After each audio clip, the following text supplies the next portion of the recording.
дуруд ба шумо доктор. умед мекунам ки ҳар суоле ки медиҳем аз рӯи виҷдон ҷавоб медиҳед, яъне ки фақат росташро мегӯед. қабул? қабул. бисёр хуб. дуруд ба шумо дӯстони азизу арҷуманд. ростӣ имрӯза барнома камтар ҳайратовар аст ва бесабаб нест. рости ман худи ҳозир равон ҳастам ба самти духтур. бештар мушоҳида мекунем духтарои тоҷикони мо либоспӯшӣ яксӯистар, ҳоло дигар як мод шудаи лаб чикор кардан, лабс ғафз кардан ва дигар узвҳо оё ҳамин фоида дорад, оё ин зарар дорад ё на, ё дар борааш муфассал худи духтур суҳбат мекунад, на мо. чунки шояд гӯянд ки ту ки ҳасти мутахассис набошӣ ё дигар, аз ин сабаб худи духтур суҳбат мекунем. ҳар соле ки ҳаст шумо ҷавоб хоҳед гирифт, чун инҳо ба хотири як зарра зебогии ояндаи худро фикр намекунанд. гап танҳо дар бораи саломатӣ меравад. чун бештар духтурҳо мегуфтанд ки инҳоро истифода бурдан мумкин аст фақат дар ҳоле ки агар инсон нуқс дошта бошад, мисол ягон ҷои лабаш каҷ аст, ягон чиз аст, инҳоро ислоҳ карда мешавад. аммо ва ин нест ки он силиконҳоро дигар дар ҳар куҷое аз дигар гузарондан гиред. дар оянда зарари калон дорад шуморо, ба саломатии шумо зарар дорад, на ба он чизи дигарро дорем. чун дигар хоҳаракони дигаре ки ҳастанд, вақте ки расморо мебинанд, вақте ки шуморо мебинанд, орзу мекунанд ки чунин на дӯстон, зинҳор ин корро накунед. чандин духтурҳоро дидем ки ҳатто ман медонам сахт мерасад, медонам барои баъдан нафарҳо сахт мерасад, ҳазорон бахшиш. мо фақат ба хотири нафарое ки кардан мо ба шумо кордор нестем, бо нафарое ки орзу доранд, нафарое ки намедонам, баъзан нафарое ҳастанд ки пешхизматӣ кор мекунад, пулашро ҷамъ мекунад ба хотири чӣ? Ба хотири мехоҳад ки фалон ҷоямро дигар кунам. он ҳусне ки худо барои шумо додааст ва ҳатто мегӯ ки тағйир додани ҳамин тана барои мо амонат аст. ҳатто бибинед ки расм мезанад ки тату мегӯянд, ҳамун ҳам мумкин нест дар мо ки паго ҷавоб мегӯед дар назди созанда. салом, ман Давлат Ошиқова, ман доктор эндокринолог, косметолог, дерматолог. бештар чӣ модда аст духтаро барои чӣ мебиёянд? лаб ва ё дигару дигар?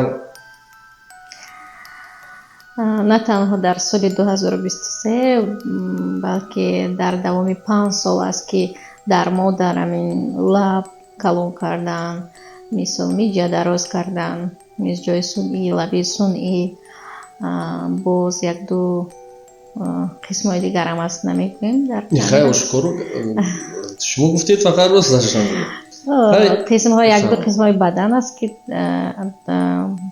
сунъӣ мекунанд, духтаро калон мекунанд, ба гуфти ба қабли халқи калон мекунанд. ҳамин чиз модда аст ҳозир бештар дидем ки духтаро ҳамин лаб мекунанд, барои дигаро ҳавас аст.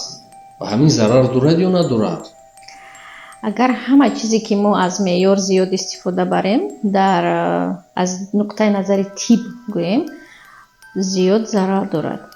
мисол ҳамон бо доруе ки мо лаб калон мекунанд духтуро, ин дору умуман барои дигар намуди бемориҳо тавбат кардан пеш истифода мебурданд.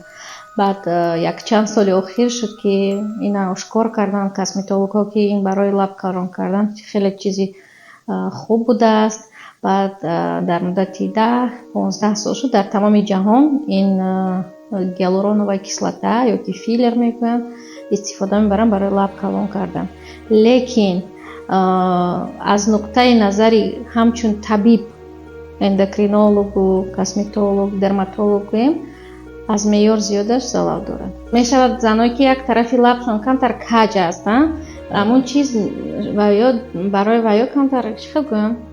барои нуқсҳоро, яъне ки касе як хел барои як хел нуқсонҳоро коррекция мекунанд дар вай, забони англисӣ correction.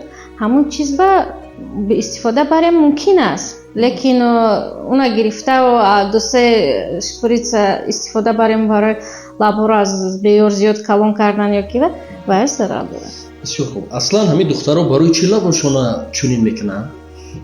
шуд. бас саволи дигар, дар тӯли кориятон чанд нафара лабоша ғафз кардаед? Тахминан 1000 буд. 1000 зиёд. ҳамин як суол аст ки оё шумо боре ҳам суолшон додед ки اینها خورده میتونن هیچ مانع نمیشوند خلل نمیرسونند خورده میتونن بازم چی شکایت ها میکنن عموما من همچون طبیبی کلاسیک هستم که کسمتولوگای نیو کسمتولوگ میگن که مدرن کسمتولوگ که میخواهن همین چیزا رو طرفداری میکنن به دخترها هیچی توصیه نمیتونن که ها کنه دخترها نغز است مد است. من هیچ وقت از معیار زیاد کلام کردن لب و این چیز طرفدار نیستم. برای پیشکی با دخترها مصلحت میکنم که همین چیز طرفی خوبی هم دارد طرفی بدی هم دارد بسیارتر بدی دارد. مثال شما راضی هستین همین کار کردن با گفتی شما که لب ها رو حس میکنن حسیاتی لبم پس میشود مثال بعد اگر همون گلی که ما میداریم با واسطه سوزندارو همون هم اگر وای دارد پریود مدت دارد در مدتی مثال 12 ماه 18 ماه میستد بعد از 12 18 ماه همون دارو خودش بیادیگراداتسیا میگن در مدیسینا حل میشود بر ارگانیسم را حل میکنه گم میشود. من خواهران بودم که اینها کمپیر شوند چگونه کمپیر میشدن انا درباره کمپیر شدن و آب میشود بیادیگراداتسیا میشود میرود لیکن پوست کشول میمونه. برای همین زیاد استفاده بردنشان ضررناک است. برای دخترایی که هوس دارن آرزو دارن وقتی اینها رو میبینن چی گفتنی داره؟ ای خواهرکا شما رو در نظر دارد گپ زنید. چرا فقط در تاجیکستان یا که همین قسمی آسیاییانه هم چیز موده شده است دیگر جا چنین نیست است؟ این نه تنها در تاجیکستان با گفتی شما که آسیای میانه آسیای مرکزی شخصا حالی هم این مد را قبیده ایستادن در دیگر دولت های دنیا حاضر علاقه این مد نیست. چگونه معامله میکنه اگر نفری رو بینن چنین باشد؟ میگن که تو بیمار هستی. همین بیماری در داخل دیوها خیلی بسیار خوب دغل‌تر نشود خفه نشود. بسیار خوب. باز بیشتر دختران دیگر عضوهایشان رو به مانند که از جمله چیزی هست سیلیکون میگن میکنه او چی ضرر دارد؟ سیلیکون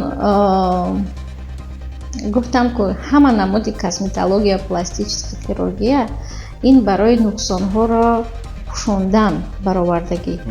برای همین اگر مثال یکان نقصان برای نقصان پوشاندن باشد ممکن استفاده بردن لیکن باز هم سیلیکون هایی که اگر از کچیستو صفتشان پست میتوند باشد یا که ارگانیسم وای را قبول نمیکند اترژنیا الرژی بسیار کسلای زیاد وای میکنند اوج گرفته میتونند. برای توصیه زیاد داده نمیشود. ما راستی نمیدونستیم اما نو با خبر شدیم که دخترای ما حتی قبرهاشون شکسته میگرفتن به خاطر میانهاشون باریک شود و دیگر جاهاشون فربه. شما به فکرم نقصتر فهمیدید. چی گفتنی دارید؟ این چه احوال است؟ این چی صورت است؟ قبرها گرفتن فکر میکنم که این قبرها عموما سکلت انسان همین آفریده شده است در همین طبیعت که تمام ارگان‌های درون انسان محکم سیف وای کند نگاه دارد. وقتی که ما میگیریم قبرها رو یکمش که ارگان‌های ما به زوال میرساند برای که ویا چیکار کنم رنگ کروبکا میقپاده ارگان درونی ما برای ممکن نیست را گرفتن. برای همون گرفتن در آینده شما چه فکر دارید؟ اینها باید راهگردی میتونن یا که معیوب اینها را گفته میشود که معیوب شو حساب کنیم یا نه؟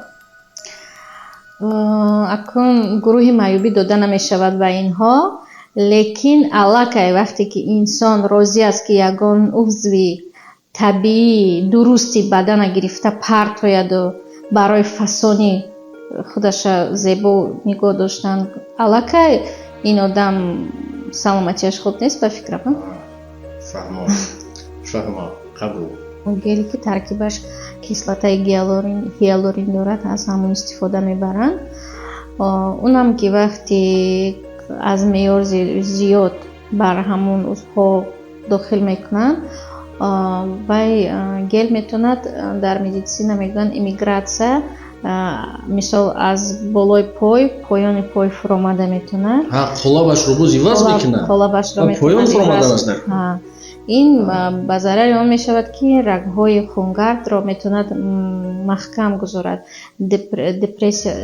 пресса судов мегӯянд, зер мекунад рагҳои хунгардро, ҳамон метавонад бар як намуд бемориҳои ишемикии рагҳо мерасонад.